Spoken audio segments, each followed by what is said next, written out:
What is up, guys? It's the Sound Alchemist here with Gersh1, and we're back at it to answer your questions in another episode of For the Greater. This is a video series where we answer the questions left by you, the viewer. If you have a question for us, simply comment down below. Put question in front of your question because we get to those questions first. And that is what 676 Mitch did. What measures do the Imperium put in place to ensure Genestealer cults cannot infiltrate their systems and planets? Good question. Recently I did an Inquisition, or I did a video on 40 facts on what the Inquisition, or how the Inquisition punishes people, I guess. Or how it figures out what's heretical. I don't even remember the title of the damn video. Yeah, I think it was But either way, Heretics.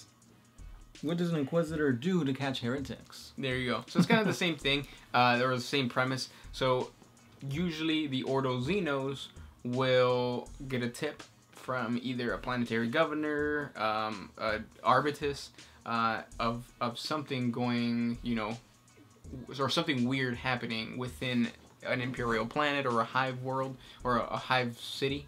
And then the Inquisition will come in, try to detect what's going on, and then, you know, answer to that threat accordingly. But yeah, it's pretty simple. Just, you know, stuff like that. Yeah, there's, I'm pretty sure if a Genestealer cult has already infiltrated deep into the roots of that society, it's kind of hard to get them out. Because they're so deeply rooted into that society. Like, because if you look at a Genestealer's, I guess, life cycle or social cycle, whatever it is, they get in there, they blend in with the hood, they camouflage, and then they start breeding like crazy, and eventually the captain, or not captain, like, what is it called? The pariah? Patriarch? The Patriarch. Patriarch. He basically summons a Tyranid invasion to go in there and basically all the humans or biomass, whatever's on there. So basically it's really hard to detect it until they make themselves known. Yeah, and the best way to prevent Genestealer infiltration, don't have any Genestealers in your in your planet. Yeah. How do you detect this this infiltration here? Oh, there's a Genestealer right there. Oh, it's too late already. You saw one. It's way too late. But yeah, but even though, like, let's say they do make themselves known, oftentimes they'll just bite the bullet and basically just blow up that whole hive city. Because, like, you know, what's a couple million, right? Of humans, yes. Yeah, of humans. There's always more slaves, more humans to harvest and use their potential. Yes. Next question comes from Iron Dragon. Can you make a tutorial on how to build an army? Ooh. Yes. You start off by getting a starter set. Mm-hmm. Starter set is the best way because it's cheap.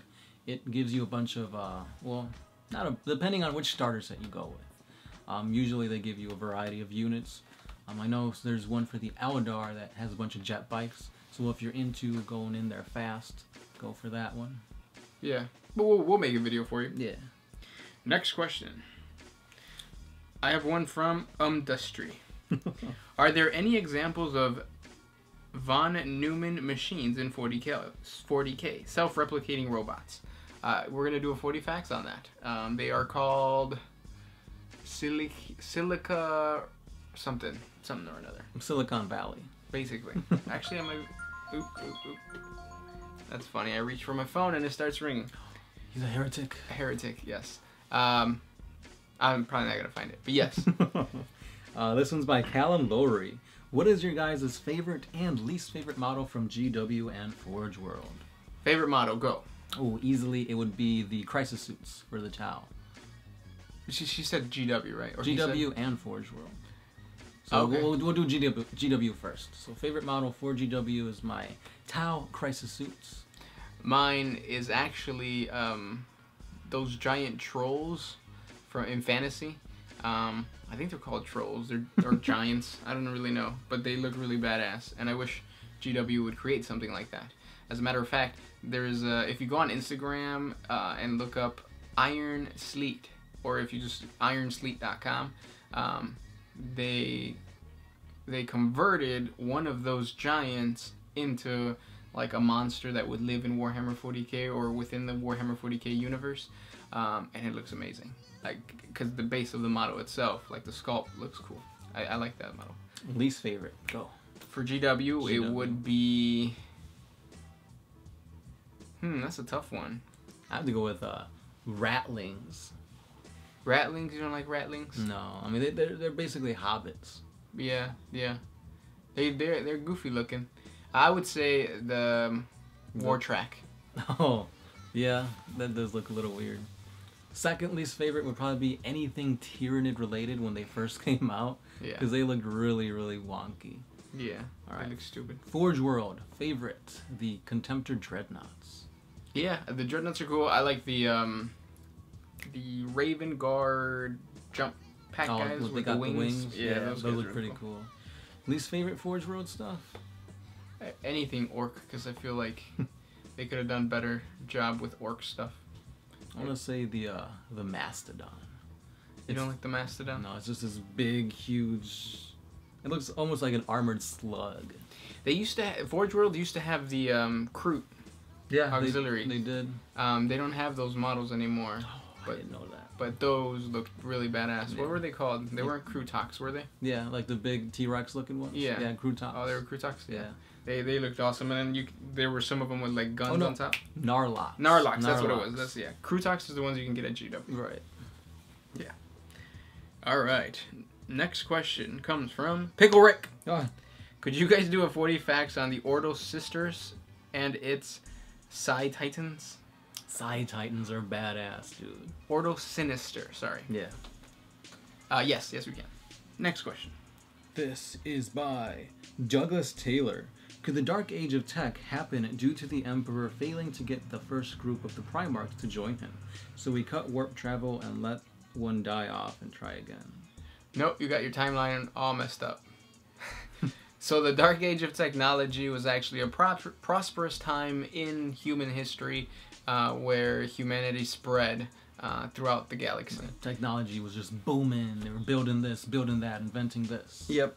So the Emperor was around for that, but he was just quiet. He was silent. Right. And then the Age of Strife happened, which brought everything down, but the Emperor still did not show himself. He didn't show himself until the Unification Wars, where he didn't come out with Space Marines. He came out with Thunder Warriors. And then after the Thunder Warriors, and he unified Mars, or basically the Sol system, then he came out with Space Marines. Right. But yeah, I always get that mixed up because when you hear Dark Age of Technology, it sounds like something bad is happening. But it's not. No. Next question. Tracker 38.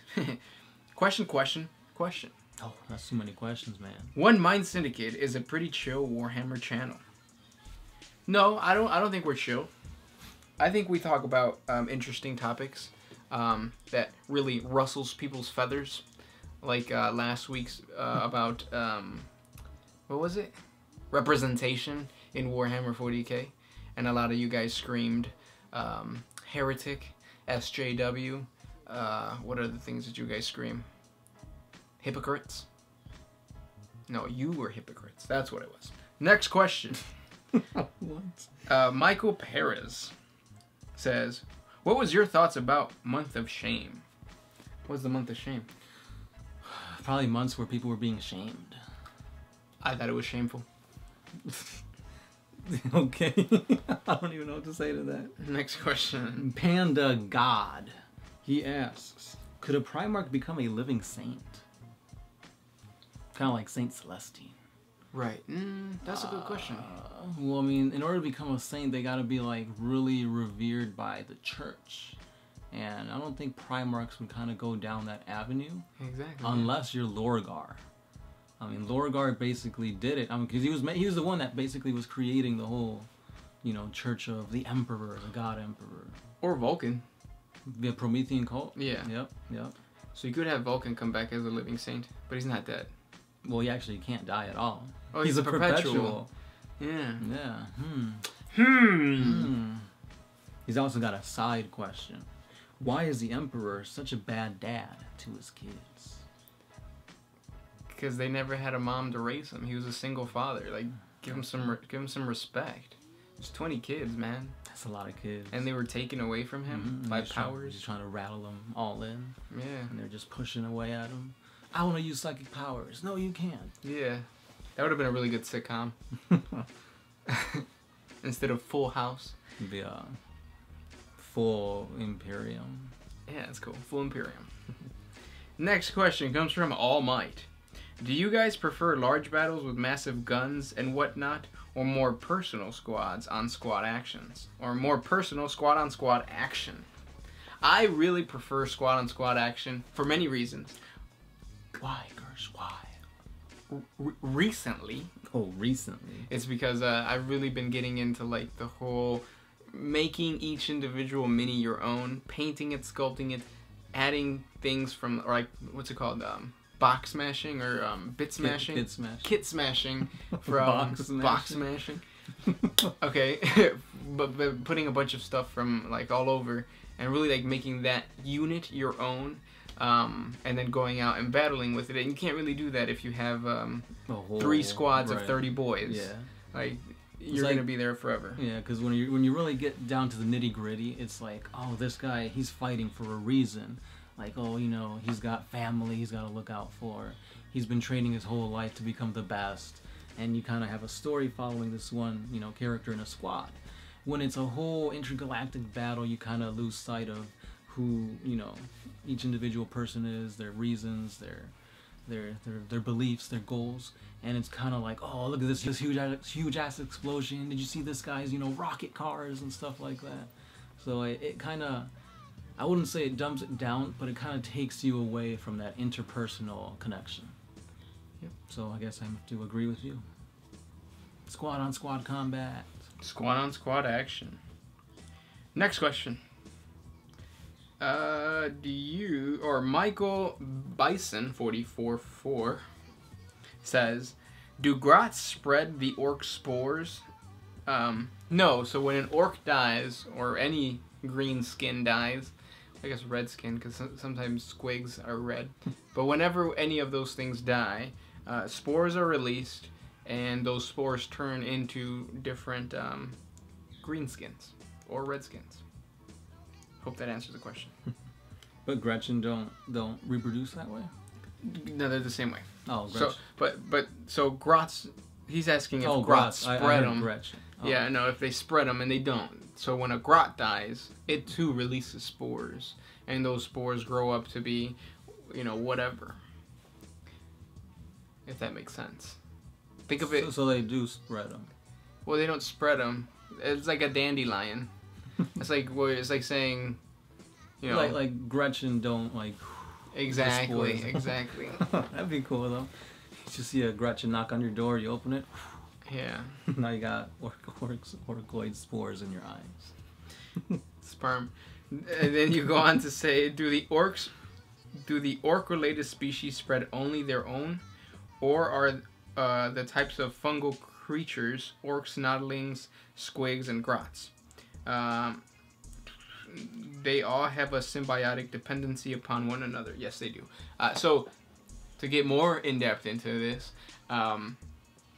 if I'm an orc and I get my head chopped off, a bunch of spores are going to be released. Those spores are going to grow up to be or it's going to be one of the orcoid creatures. The same way that if you look at an embryo at the very infancy, or at its very infancy, before it's even considered human, it looks the same. They all look the same. Once it starts growing, then it starts like getting different, or it starts like looking differently. But if you look at an embryo from a human and an embryo from a pig, they're going to look identical in the very beginning stages. And it's that same way with spores. Even though this spore comes from an orc, in the very infancy, that spore has basically a pathway to take. Whether it's going to become a grot, whether it's going to become a squig, what actually like triggers them to grow a certain path, that I'm not sure. Just like we don't really know. Well, we do know it's the DNA that turns that embryo into either a pig or a human. I can just imagine. Oh, you're pregnant. Hopefully he's a human. Yeah, it was a human. No, it was a pig. That's gross. That is really nasty. But the thing is that in science, we are trying to understand what exactly in the DNA of a human tells them to become a human. Right. And can we alter that so that not only can you maybe change that path, but keep that path and add in things. Like desired traits. Like Exactly, like wings or three legs, fangs. A massive pinky. Yeah. and that's really what the God Emperor did in the Himalayan mountains during his whole creation of the Primarchs. The Primarchs and all that kind of stuff. So, exciting. Yeah. Those were the questions for this week. Thank you so much for sending those questions our way. If you have more questions for us, comment down below. That's right. Don't forget, guys, we do have a Patreon, an Instagram, a Twitter, and a Facebook page. So check us out on those social media outlets. Yes. As always, he is Gersh1. I'm the Sound Alchemist, and we are One Mind Syndicate, signing off.